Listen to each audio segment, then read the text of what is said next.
사무엘상 4장. 사무엘이 하는 말은 모든 이스라엘이 귀 기울여 들었습니다. 그 무렵 이스라엘 백성들이 블레셋 사람들과 싸우러 나갔습니다. 이스라엘 사람들은 에베네셀에 진을 쳤고 블레셋 사람들은 아벡에 진을 쳤습니다. 블레셋 사람들은 이스라엘에 대항하기 위해 전열을 갖다 들었습니다. 이 전쟁에서 이스라엘은 블레셋 사람들에게 패했고 그 싸움에서 죽은 군사가 약 4,000명 정도 됐습니다. 군사들이 진영에 돌아오자 이스라엘 장로들이 말했습니다. 여호와께서 오늘 우리를 블레셋 사람들 앞에서 패배하게 하신 이유가 무엇이겠는가? 실로에서 여호와의 언약궤를 가져오자. 그 궤가 우리 가운데 오면 우리 적들의 손에서 우리를 구해낼 수 있을 것이다. 그래서 그들은 사람들을 실로에 보내고 그 사람들은 그룹들 사이에 계신 전능하신 여호와의 언약궤를 갖고 돌아나왔습니다.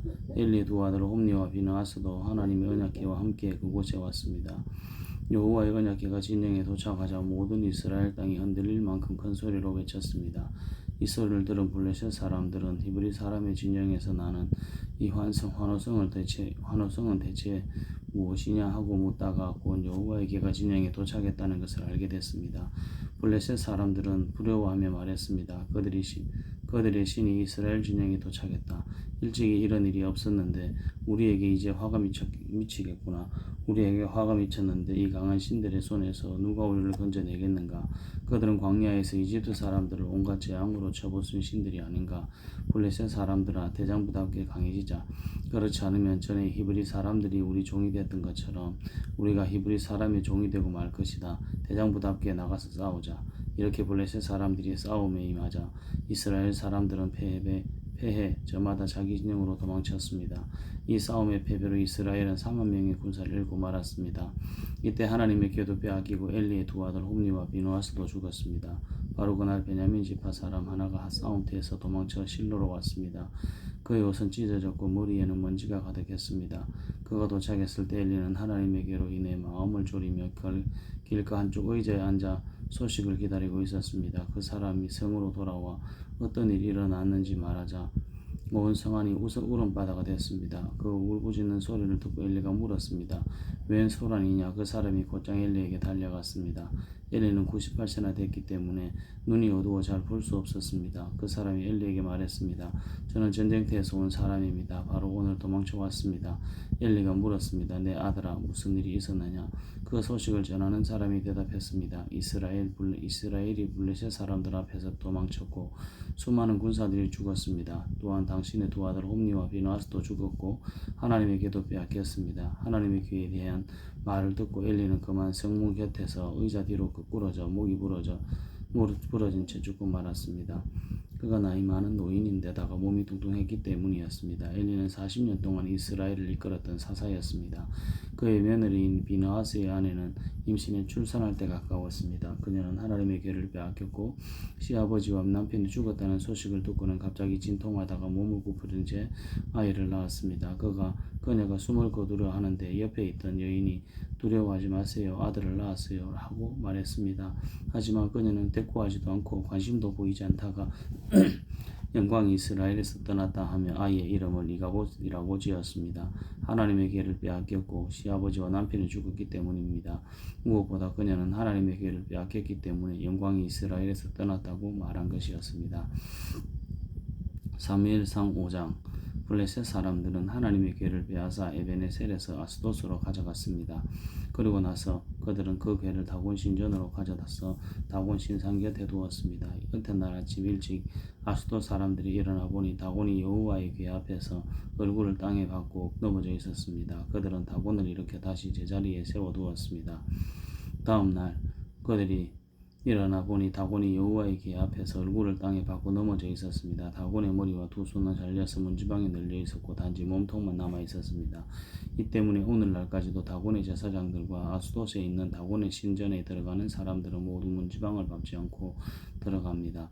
여호와의 손이 아스돗 사람들을 호되게 치셔서 종기재앙으로 아스돗과 그 지역 사람들을 죽이셨습니다. 아스돗 사람들은 이런 일들을 보고 말했습니다. 이스라엘 하나님의 궤가 여기 우리와 함께 있어서는 안 되겠다. 하나님의 손이 우리와 우리의 신 다곤을 치고 있지 않는가. 그리하여 그들은 사람을 보내 모든 블레셋 지도자들을 모아놓고 물었습니다. 이스라엘 하나님의 궤를 어떻게 하는 게 좋겠습니까? 그들이 대답했습니다. 이스라엘 하나님의 궤를 가드로 옮깁시다. 그리하여 그들은 이스라엘 하나님의 궤를 옮겼습니다. 그러나 그들이 궤를 옮기고 난 후 여호와의 손이 또 그 성을 치셔서 사람들이 큰 고통을 겪게 되었습니다. 젊은이나 늙은이 할 것 없이 그 성 사람들은 모두 종기가 났습니다. 그리하여 그들은 하나님의 궤를 에그론으로 보냈습니다. 하나님의 궤가 에그론에 들어서자 에그론 사람들이 부르짖으며 말했습니다. 저 사람들이 우리와 우리 백성들을 죽이려고 하나님의 궤를 가져왔다. 그래서 그들은 블레셋 지도자들을 모두 불러놓고 말했습니다. 이스라엘 하나님의 궤를 보내 원래 있던 곳으로 되돌려 놓읍시다. 그렇지 않으면 그 궤가 우리와 우리 백성들을 죽일 것입니다. 이는 그 궤가 가는 곳마다 죽음의 고통이 그 성 전체를 덮었기 때문이었습니다. 하나님께서 치시는 손길이 하도 호되어 죽지 않고 살아남은 사람들은 종기에 시달렸고 그 성에 부르짖어만 하늘까지 닿았습니다. 사무엘상 6장. 여호와의 궤가 블레셋 땅에 있은 지 7개월이 지났을 때 블레셋 사람들이 제사장들과 겁쟁이들을 불러서 말했습니다. 우리가 여호와의 궤를 어떻게 하는 것이 좋겠습니까? 우리가 그것을 어떤 식으로 제자리에 돌려보내야 할지 알려주십시오. 그들이 대답했습니다. 이스라엘 하나님의 궤를 돌려보내려면 빈손으로 그냥 보내서는 안 됩니다. 반드시 그 신에게 속건 제물을 바쳐야 합니다. 그래야만 이스라엘이 낫게 되고 왜 그 신의 손이 여러분에게 떠나지 않는지도 알게 될 것입니다.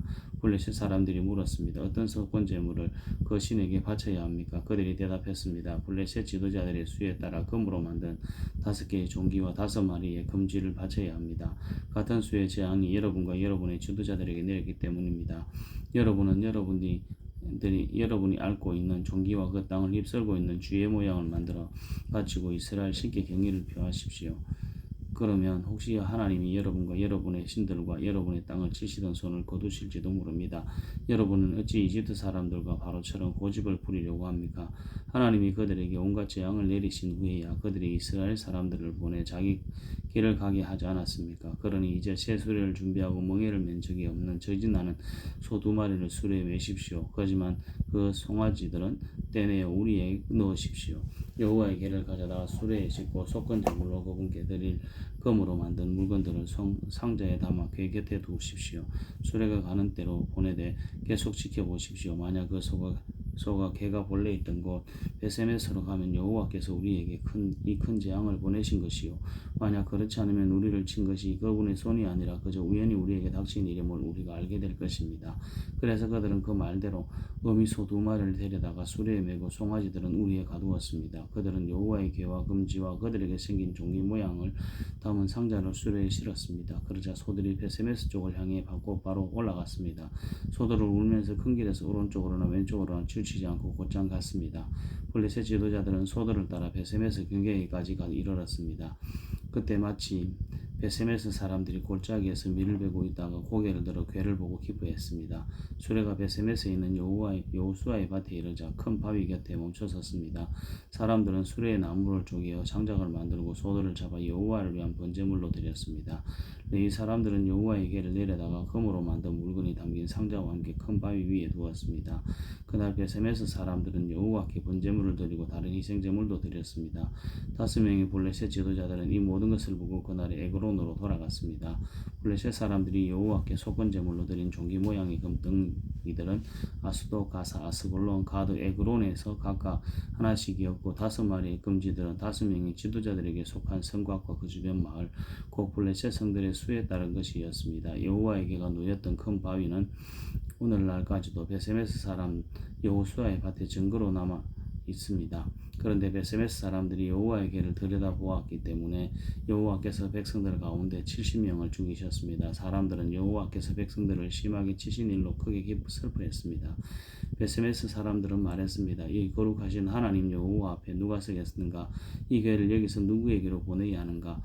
그러고 나서 그들은 기란 여아림 사람들에게 사람을 보내 말했습니다. 블레셋 사람들이 여호와의 궤를 돌려주었으니 내려와서 그것을 가져가시오. 아멘.